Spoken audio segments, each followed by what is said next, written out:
มันนี่คือแปลกใช่ไหมนี่เป็นอย่างเด้น้องตุ๊กมาเลยฮะฮะเจ็บท้องจะมันขึ้นเป็นยังคือว่าเจ็บท้องไม่พวงอีกจะฮะยันพวงอีกแล้วนอนควงอีกเลยเจ็บตั้งแต่เมื่อคืนนี่จนห้องเดี๋ยวนี้หน่อยกระติงหน่อยกระยุดหน่อยกระติงอยู่ตอนนี้แต่ยังกระเจ็บบ่น้องแล้วก็เจ็บมันเป็นบางช่วงเป็นบางช่วงโมเมนว่าเจ็บตลอดนะเนาะเจ็บบางจังหวะขออนุญาตบัตรคำFCหลายๆที่แบบว่าจับเงินโชว์ของหน้ากล้องแล้วพี่น้องเด้อเป็นเงินเนาะของทางครอบครัวคุณลุงกำสิงเพิ่นเป็นตั้งจิตตั้งใจเนาะชดช่วยประชาชนเนาะเดี๋ยวคนทุกคนยากเนาะเป็นเงินจำนวน$200เนาะ$200มาตกเป็นเงินบ้านเท่านั้น4 ล้าน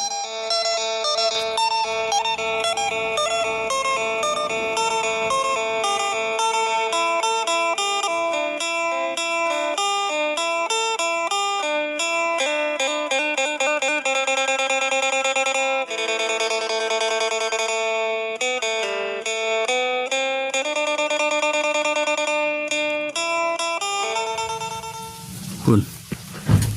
น้องมวยเมียบ่อไรเด้อตัดน้ำตัดในพี่น้องเนาะมาฮอดเมื่อกี้นี่เห็นยังวะนี่น้องมวยสบายดีสบายดีจับหน้ามาเข้า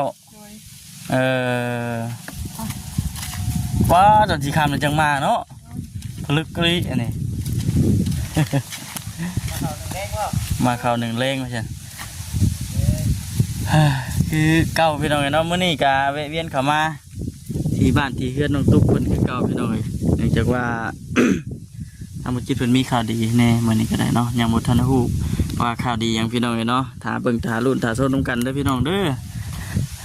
ก่อนอื่นก็ทักทายสบายดีเด้อพ่อแม่พี่น้อง FC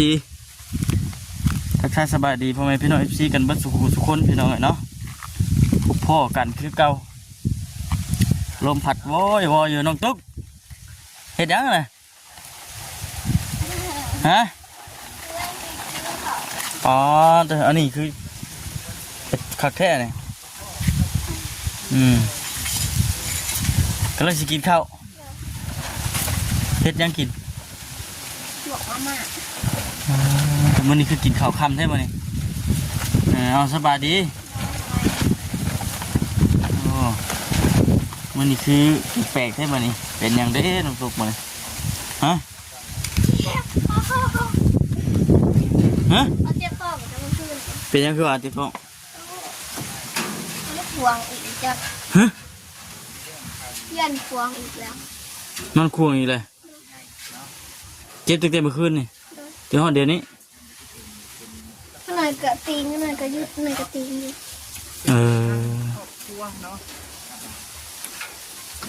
เกิดอะไรขึ้นอีกแล้วพี่น้องเนาะน้องตุ๊กเกิดอะไรขึ้นกับน้องตุ๊กอีกแล้วพี่น้องเนาะเจ็บท้องอย่างด่วนตอนนี้แต่ยังกระเจ็บบ่พี่น้องแล้วก็เจ็บมันเป็นบางช่วงเป็นบางช่วงโมเมนว่าเจ็บตลอดนะเนาะเจ็บบางจังหวะ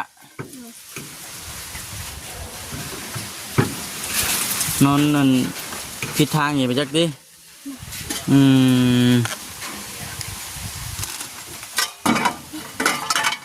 เราไม่ต้มอะไรเฮ็ดได้แกงเอาสูตรใหม่เฮ็ดไปได้สูตรเอา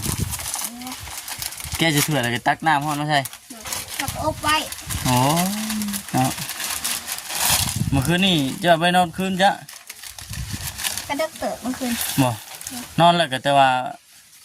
ช่วงเมื่อตอนเที่ยวพันติงบ่มีใครในคำอาหารมัน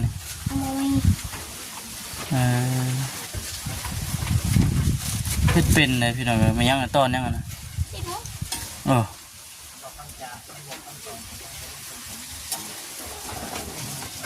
เดี๋ยวอยากไปหาหมออยู่ไปจักสมมติว่ามีเงินหรือใช่ให้พาไปบ้างใครก็ได้ ไปก็ได้กับผัวเจ้านะพาไปให้โจงานก็แล้วจากมือหนึ่ง2 มื้อพาเมียไปหาหมอสิบ่ได้บ่ มันโจ๊ะบ่ได้เหรอ โอ้โจบ่ได้ก็ต้องได้แหล้วพาเมียไป ไข้แน่แล้วเมื่อคืนนี้เจ็บแห้ง บัดสิไปผักท้องบางอย่างได้ฉันคิดได้ไดบัดนี้ให้พาไป มันยังบอกมี สมมุติว่าไปผักท้องอะไรก็ว่าให้ผัวนั่นพาไป คนพาไปก็ได้เนาะ มันก็แน่นอนอยู่แล้วนะผัวเจ้าแล้วพาไปโจ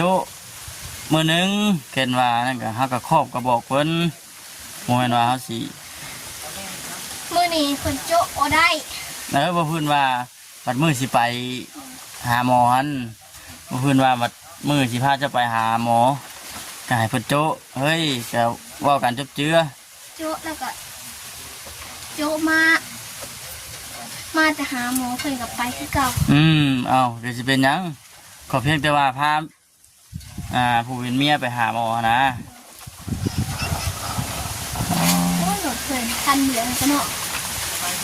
ยังบ่ทันได้กินข้าวเที่ยงใช่บ่ซั่นพี่น้องโมแม่นเจ็บท้องอันหิวข้าวดิบ่ กินแล้วเนื้อหนึ่ง กินแล้วเท่านึงอืม กินแต่10 มื้อของอยากอีกก่อน อืมท้องใหญ่มันแห้งกินข้าวหลายกินข้าวเรื่อยบัดนี้ติ เขาหมักชูกิน ข้าวนี่บ่ค่อยมักสิกิน กินไปได้ใช่บ่ไปทางตุกไปพุ่นมายังที่บ้านน้องตุกแปลกหัวใจเหลือเกินโอ้ยพี่น้องไอ้เจ๊แมวบ่คำก็ได้เกี่ยวข้าวตั้งแต่มื้อแรกจนย่างจน อยากขึ้นอีกบ่ อ่า หัวเข้าอ่ะเจ็บเอวย่างขึ้นนี่ซ้อนเพิ่น แนวว่า เด้อเพิ่น สบายดีสบายดี เจ็บท้องเบิดคืนเจ็บอีกแล้วบ่เจ็บเลยมื้อนอนคืนว่าซั่นเดี๋ยวอยากไปหาหมอบ่ว่าซั่นก็ให้ผัวหยุดงานจักมื้อหนึงก็ได้บ่มีปัญหาดอกเนาะว่าจิเนาะเฮาก็บอกเฮาก็ครอบเพิ่นแล้วว่า หน่อยที่หลุดแม่จัก คนท้องย่อได้บ่นี่ อย่าได้ ท้องย่อได้บ่นี่เนาะเบิ่งจะบ้อง2 4 6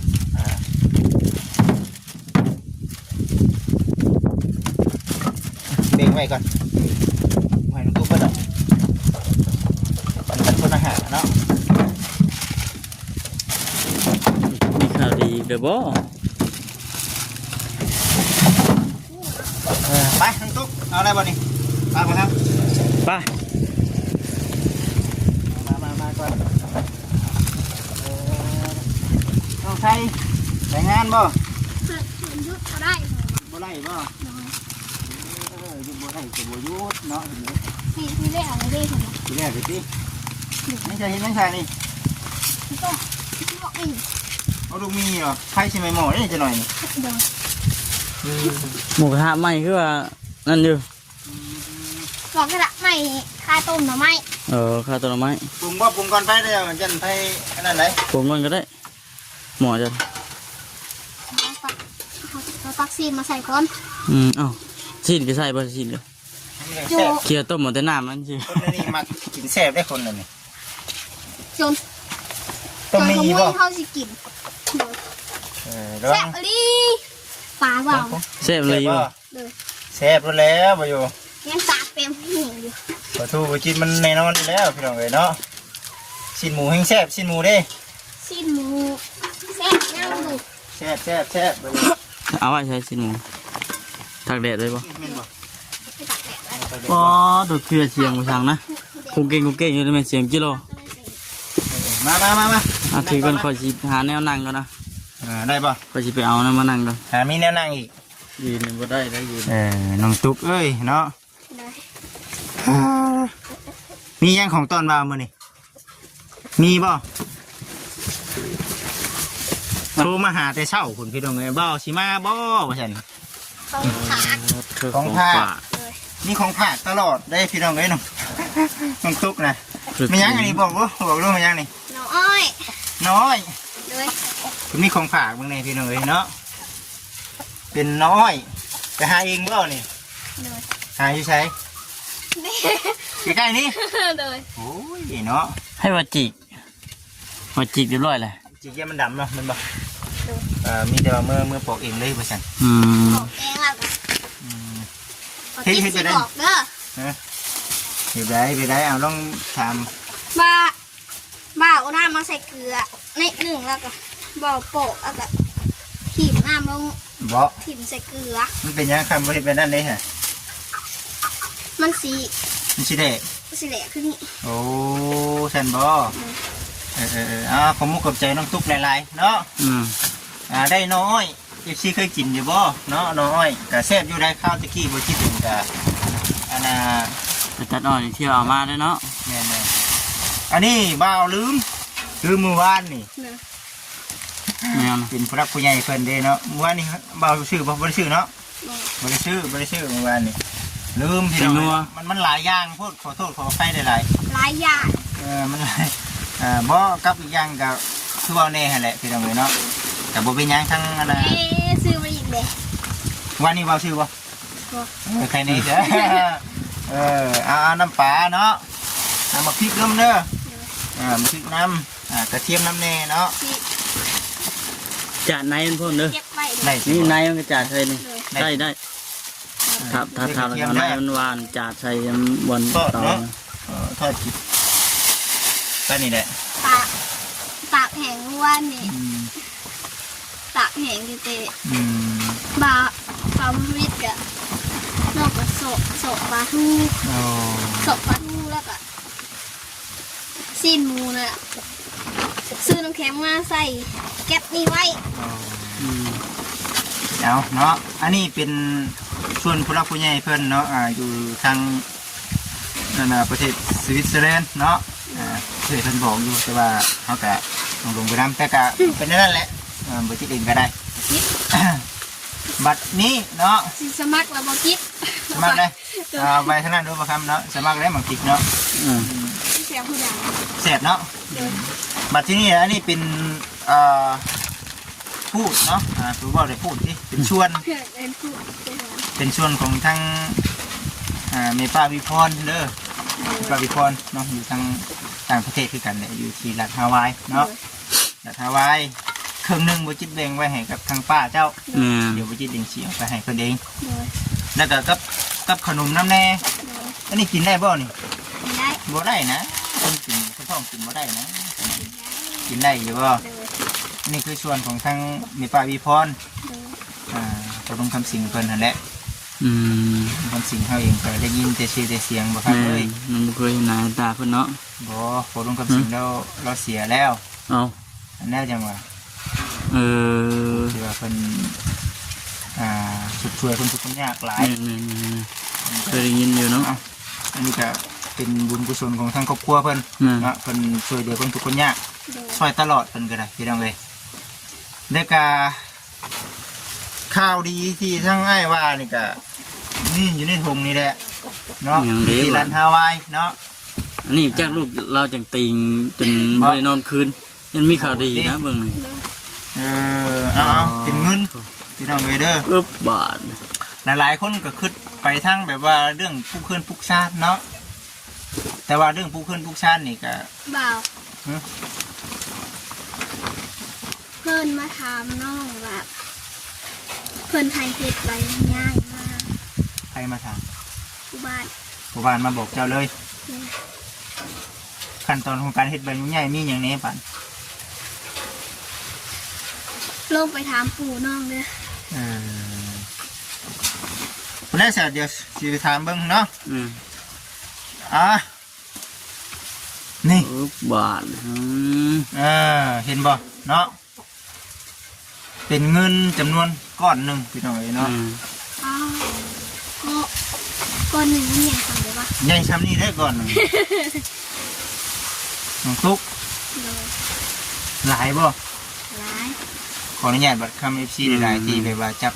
เงินโชว์ออกหน้ากล้องแล้วพี่น้องเด้อเป็นเงินเนาะของทางครอบครัวคุณลุงกำสิงเพิ่นเพิ่น ตั้งจิตตั้งใจเนาะ ชดช่วยว่าซั่นซะเนาะ เดี๋ยวคนทุกคนยากเนาะเป็นเงินจำนวน200 ดอลเนาะ200 ดอลมาตกเป็นเงินบ้านเท่าไหร่4 ล้านกับ200,000แต่ว่าส่วนปลายมันนี่บริษัทเนี่ยได้แบ่งเนาะแบ่งมาซื้อ ต้มขนม ขนมเนาะ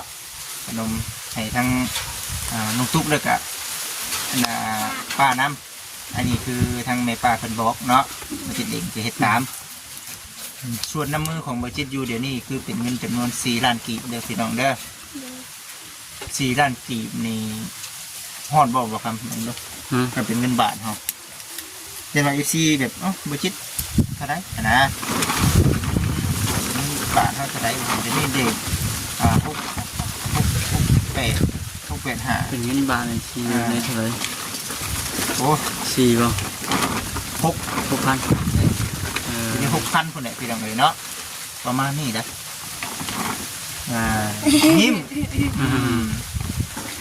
เงินก้อนนี้เด้อน้องตุ๊กเด้อมวยว่าฉันมาชี้ได้เนาะนี่ไปติวมาป้าเสร็จแล้วแต่จะต้องคืนคือเก่าเนาะเอาอีกคืนเก่า คือเก่าให้เบิ่งซื่อดิเป็นเงินที่ป้าเพิ่นบอกว่าชื่อกินในส่วนที่ว่าเฮาสิบีแบ่งไปซื้อได้เด้อน้องเด้อนี่ขออนุญาตนำพี่น้องเลยแล้วก็ไปใช้ใจในสิ่งที่มันสำคัญไปฝากท้องก่อนไปฝากท้องก่อนบ่ไปฝากท้องก่อนแล้วก็ถ้าบ่จำเป็นเฮากับบ่เฮาใช้เด้ออันนี้คือบอกน้องเพิ่นไว้แนะนำทางน้องเพิ่นเนาะเงินในจำนวนหลายนะอย่างเช่นอย่างที่แบบคนเฮามันบ่ฮู้จักรักษาเบิดไว้ได้เงินซำนี้บ่เกินมื้อนึงดอกพี่น้องเอ้ยเนาะสิฝากไว้น้ำผัวด้วยแล้วนี่น้ำผัวบ่ต้องคนอื่นคนไกลได้เด้อฝากไว้ถือเองนี่แหละถือเองบ่ต้องนั่นได้เดี๋ยวพาไว้นำคนอื่นนี่เงินเองก็เอาเนี่ยแม่นถึงสิเป็นญาติพี่น้องก็ตามแต่เนาะล้านนึงนี่ไหนก็ได้อันนี้คือบอกน้องทุกไว้บ่อยากให้ฝากไว้น้ำไผถือไว้เองถือติดตัวไปน้ำไปข้างในแต่ว่าต้องระมัดระวังห้ามใจตัวเองว่าเวลาซื้อเขาต้องเบิ่งให้คือเห็นในอนาคตนี่เราเงินซื้อนะพอได้แก้เนาะดีแล้วใช่น้องเอ้ยส่วนเก็บก็ไว้เก็บเนาะส่วนไว้ซื้อกินเพราะแบบว่าจากคนท้องคนใส่เขาบ่ตี้อยู่แล้วเนาะแต่ว่าก็ซื้อเป็นบางอย่างคือเห็นในอนาคตนำพร้อมต่อไปมันจะได้ใช้เงินเด้ของน้องไว้ออกเนาะเตะสองมาเอาเตะหลังแรงน้ำเบาแหละโดยดีแล้วประหยัดได้ประหยัดเอาเนาะโมเห็นว่าบุจิตหอยซื้อได้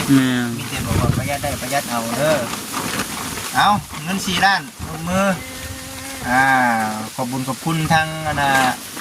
แม่ป้าเพิ่นน้องเอ้ยครับครอบครัวผู้ร่วมกำสิงเพิ่นขอบคุณเด้อที่โทรฝากเงินมาสำนีให้ลูกแม่พร้อมแม่ป้าพร้อมฝากมาในตู้น้ำใหญ่ที่ฝากเงินมาให้ลูกสำนีคอยกับแม่ร้อยเท่าเดินมา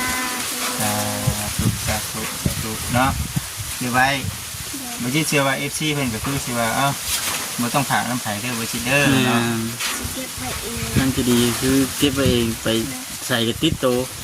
แต่ว่าสิป้าว่าในเพื่อนท่าที่กับโบแมนเนาะมันก็ปืนอยู่ก็ถือไปน้ำโตนี่แหละวงจรจับเนาะแต่ว่าปีแล้วเนาะคนบ่อยู่เราก็บ่จักที่โทษแต่ขนาดยังไข่ไก่ก็ยังว่าเสียเลยมีคนมาตอนนั้นก็เลยจังมันในนั้นเขาแบบหน้ามันยังเหลือ3เพชรขึ้นมีแต่ว่าเฮ็ดได้สามันเฮือนเฮามันบ่ได้มีประตูล็อกเด้ยังบ่สมบูรณ์แบบปานใดนะเฮ็ดกับสูงดีของที่สำคัญก็เก็บไว้เนาะคือเงินสิได้นี่แต่ว่าระดับเลขทั้งน้องบอกว่าสิเอาไปฝากท้องในเรื่องการใบยุ่งง่ายเด้ใบยุ่งง่ายนี่มันต้องใช้เงินอยู่ในจำนวนเท่าไหร่ตามแต่พ่อเพื่อนที่หอดบ่าวอยู่ไอ้นั่นบ่กับพ่อแม่ แล้วจังหวะเนาะก็เรื่องที่สิลงไปเนาะบ่ครับเนาะไปถามเราคักๆเพราะว่าสมมุติว่ามัน2-3 แสน 4-5 แสนนี่ก็เฮ็ดโดดเฮ็ดพอคำบ่เฮ็ดบ่ได้แล้วบัดนี้ เฮ็ดบาดนี่แหละเพิ่นให้เฮ็ดไปให้น้องควรเดี๋ยวจบกันเลย เหมือนนะครับ ถึงเด้น้องอันนี้ ก็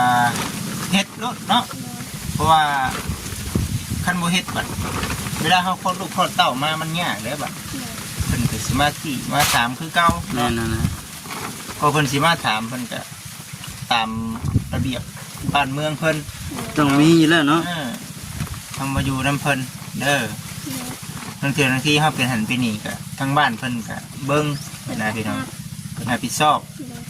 บัดอันนี้สมมุติว่าเอาง่ายๆอย่างยังเป็นคนตกหล่นอยู่นะ มันจะมีอย่างเลย ที่เพิ่นนั่นแหละเด้อน้องเด้อเดี๋ยวเบาสิลงไปถามเบิ่งก็ว่าจัก 4-5 แสนนี่ก็ยอมก็ยอมโลดเนาะ4-5 แสนเอาบ่ฮอดล้านแล้ววะนี่เนาะแต่ว่าฝากช่องนี่จะว่าฮอดล้านหนึงบ่ พอล้านนึง ก็เบิ่งเนาะเบิ่งไปก็นั่นแหละต้องไปที่ดินก็เลยว่าเอ้าบ่ให้กับทั้งลงซุกก่อนมื้อนี้ก็ได้ว่าซั่นพอ ไม่เกี่ยวเขาว่าจะมา ให้ทั้งนี้นะได้เกี่ยวสาเนาะครับคือสิเกี่ยวบ่หลายดอกมันบด มันคึมบ่ ขึ้น คือหมออยู่บ้าน คือกันได้ให้แล่นเวียกก่อนเวียกแล้วทีนี้เขาก็ให้ทางเบิ่งมันเจอที่คันว่าตัวเป็นอะไรก็สิแล่นเวียกทางอื่นนํเนาะ หมอจิตไม่ลงหลักเราทำงาน เมื่อเช้านี้ขายของอยู่ที่ตลาดนัดเมื่อเช้านี้เลยไม่ได้ลงไปที่ตรงไหนเนาะดีใจน้ำน้องตุ๊ก ลงไปเมื่อเช้านี้คนหลายตะอุ ต้องอยู่วัดนี่บ่ เลย ดีแล้วเฮ็ดบุญเฮ็ดศีลน้ำทำบุญทำทานน้ำแน่เนาะสิ่งใดเฮ็ดพออันน่ะสบายจิตสบายใจก็เฮ็ดไปเนาะอันนี้คือว่าขออนุญาตบัตรคำนำเด้อที่น้องเด้อเนาะอันนี้แหละเป็นข่าวดีที่ว่าวิจิตรว่ารอรุ่นรอชมเบิงเงิน4 ล้านนี่แหละที่น้องเนาะเงิน4 ล้านกีบคือว่าเป็นเงินจำนวนหลายเนาะหลายสำหรับทั้งน้องตุ๊กแล้วก็บ่จิตน้ำในหั่นแหละพี่น้องเอ้ยเด้อ เป็นก้อนหนึ่ง เป็นก้อนหนึงที่ไว้เด้อมาใช้ผัวอยู่น้ำเห็นเงินก้อนเพิ่นว่าอยู่บ่ได้แม่นบ่ ก็ได้ คือว่าใช่ สิเลี้ยวแป้งหนึ่ง สิแล้วถ้าหยุดงานแบบมันเสียเงินแล้ว เห็นมือหนึ่งผมมือหนึ่งนี่ดิ เอาบ่เป็นหยัง น้อย เนาะ คนได้บาท เจอยึดแต่มือที่ว่าที่พากันไปผากท้องกันนะยึดก่อนนะมือหนึ่ง ยึดเบิ้ลคน เมื่อวันหยุดนั่นแหละ เลย มือใดก็ว่า ทำมาอีกได้คนหนึ่งคนที่เศร้าหายเพื่อนก็ได้ยุดอีก น้องไว้ดีแล้วคือไว้เด้อรักษาไว้พี่น้องคือว่าแน่แหละให้ขึ้นเห็น มีการสิเก็บไว้ บ่กินบ่ ยังไม่แกะอยู่ผมวางซื้อมาให้เงิน เอาแต่ดีแล้วเนาะประหยัดอะไรประหยัดเอาใช่กันไปเลยครับเรื่องอันน่ะชื่อเนี่ยก็อันน่ะ พญาบ่ พญา เลย อะไรอันนั้นนะ เซนเป็นแบงค์พูด ใช่ไปเนาะเป็นบางอย่างเด็กอะระมัดระวังน้ำเนอะอย่าเพิ่นได้เนาะอย่าเพิ่นกับการใช้เงินหลายมันมีเบิดเด็กอะเอากับบู๊อีกเถื่ออันนี้คือจุดประสงค์หลักๆทั้งเมตาเพิ่นก็บอกอยู่ว่าให้เก็บไว้ในส่วนที่ว่าต้องใช้คิดเป็นอุ่น เนี่ยถูกในไทยเนาะ เนี่ยเวลาเขาเป็นหันเป็นอีกมานี่เขาสิไปยืมน้ำพระเจ้า2-3 ล้านโบมันนั่นเลยเนาะมันโบได้ บ่ได้ มันโมมีใคร ผมมี เล เนี่ยก็คือหักษาเก็บไว้อย่างนั้นผมมีเนี่ย แต่กะอยู่ในส่วนหนึงน้องอยากซื้อกับไปซื้อกินเนาะอยากกินน้ำเย็นๆกับซื้อกิน มันโมเบิดหลายหรอกพี่น้องเลยนะทำนี่นะ ยังมีเงินซื้อนี่ ดีแล้วมีเงิน จะเก็บให้เงิน น้องใช้ปัญหาอยู่ดิพี่น้อง เลย อะไรอยู่กะยอมรับว่าน้องใช้กะดูมันอยู่ ก็ยังดีเด้เนาะยังพอได้ไว้ใช้จ่ายในครอบในครัวดีแล้วเงินในถุงในไทยเบิดนี่โอ้ยออกไปใส่ไก่ขี้โง่เลยทีเดียวขี้โง่อันนี้จะทางในป่าเพิ่นจะคิดเห็นทางบุตรพร้อมทีเดียวเนาะเพิ่นจะให้บุตรแบบว่าเติมเมืองน้ำมันมานำเน่ทีเดียวกับทางบ่อคำเนาะจังได๋ก็ขอบคุณหลายๆเด้อคิดเห็นกันไปกันมาของทางใจเฮาแน่นะไก่กับไก่เลยบ้านบ่คำไก่แล้วไก่ก็มาได้เนาะไก่ก็มาได้นั่นได้ไปเกี่ยวเขาว่าจะมันบ้างเกี่ยวตลอดเกี่ยวอยู่คือจะได้ชาท่องเจ้าเป็นยังไงเจ็บนอนพิดทางอยู่แล้วบ่ไปว่าอยู่กินปลาทูจักน้องบ่ได้กินมันกินมันเจ็บกลางคืนนี่เจ็บแบบใดมันเจ็บบิดแล้วก็มันขวางมันอย่างนั้นมันกับปิ่นหัวคนหน่อยนอนปิ่นอาการไม่นี่เอื้อนไวยังสั่งพี่น้องเลยนะเมื่อจิตบูฮูน้ำได้ตัวนี้เพราะว่ามันนอนขวางท้องเลยลูกชายนอนขวางท้องมันขวางท้องคุณลูกยิงเนาะสาวแล้วก็สาวน้องกระตุกน้องยังบ่ได้กระตุกน้องติ๊กกับน้องเด้โอ้ชื่อลูกแล้วนะลูกนะ FC เต็มเลยเพิ่นบ่ให้น้องไอเพิ่นว่าน้องไอ FC เพิ่นคอมเมนต์ก็ว่าให้มันค่ายคืออันคอเพิ่นเอ้ยใส่ดิผู้หญิงเนาะคืออยู่เนาะน้องไอผู้หญิงกับน้องไอใส่ไอเนาะน้องไอน้องหยังนั่นแหละน้องไอที่ไอลองเบิ่งเอาน้องก็เอาลูกมันสิไปได้บัดนี้เนาะบัดนี้เนาะต่างกันบ่เป็นน้องตุ๊กน้องหยังบัดน้องติ๊กน้องมิกดิน้องมิกน้องตุ๊กน้องติ๊กน้องมิกน้องตุ๊กดีแล้วมีแต่น้ำมือเป็นแม่คนแล้วก็เขาก็ค่อยบอกค่อยสอนไปบางอย่างพี่น้องเนาะเรื่องเขาก็บอกได้เนาะเรื่องมันเขาก็บอกแล้วก็ให้ทั้งผู้เป็นผัวหรือว่าเป็นพ่อแม่ซะเนาะเดี๋ยวไปเดี๋ยวชักมือสิมาถามมึงอีกนี่เบิดแล้วน้องตุ๊กใช้เงินเบิดแล้วเอามาเบิ่งดูดิมีไรบ่เก็บไว้บ้านเรามีเลยโอ้ยที่ขี้อวยนาไปหาไปแด้บ้านเรามีเลยหายังกระหยะเลยสิกินข้าวเงินชื่อข้าวกินกับบ่มีอันนี้เคยแน่นี่ข้าวกับบ่ซื้อมาได้เมื่อวานนี่เนาะทั้งน้องไส้เพิ่นไปหาเงินกับพอได้กับซื้อข้าวมาหนุนไว้ตัวนี้ก็เก็บไว้เนาะดีใจยี่บ่ดีใจแห้งบ่แห้งชำใดชุดโลกเลยชุดโลกเลยดีแล้วสันติรังเลยดีแล้วปัจจุบันก็ดีใจน้ำน้องเพิ่นมีทั้งหนึ่งผู้รักผู้ใหญ่เนาะเพิ่นให้เป็นสะพานบุญให้ส่งมากับมี FC เพิ่นไว้เนื้อเชื่อใจเนาะให้เป็นสะพานบุญให้แล้วก็คอยติดตามเบิ่งผลงานทางบัจิตอยู่อันนี้บัจิตดีมุ่งดีใจหลายแต่ว่ามีบางคอยบางคำเนาะที่อาจสิมีการเว้าที่ว่าบอกเขาหูแน่อันนี้ก็ต้องกราบขอโทษขออภัย FC หลายๆแต่ว่ามีหยังก็คอมเมนต์กันเข้ามาแนะนำกันเข้ามาได้พี่น้องเอ้ยจริงๆก็บ่แม่นว่าอ้อยผู้จักเบิดทุกสิ่งทุกอย่างบ่แม่นเนาะจริงบางอย่างก็มีพลาดนำเนาะบ่ครับเนาะเราก็เลยว่าเอาเฮ็ดงานควบคู่กันกับทาง FC เนาะหายใจร่วมกันพี่น้องหลักๆเลยก็จะเข้าโคตรข้างโฆษณาเด้อพี่น้องเด้อเนาะพอสิได้เงินค่าน้ำมันไปมาหาสู่กับทางน้องทุกน้องไส้แล้วก็คนทุกคนยากทั่วไปยังสิไปเดินทางหน้าอยู่ได้เพราะว่าช่วงวังแล้วนี่ยุดงานหลายยุดเกี่ยวเขาแน่ยุดงานดีแน่ไปใช่ปะช่วงวังหนึ่งอะไรยุดหลายมื้อวันนี้ก็สิบุกงานอะไรแล้วเนาะมาพี่มื้อหน้าเนาะก็สิจบคลิปก่อนท่านจบคลิปแล้วก็กันแม่ป้าจะพี่น้องจังไดก็ขอบคุณหลายๆเด้อเนาะบักใหญ่ผู้เที่ยวเพิ่นสดซอยท้องตุกแล้วก็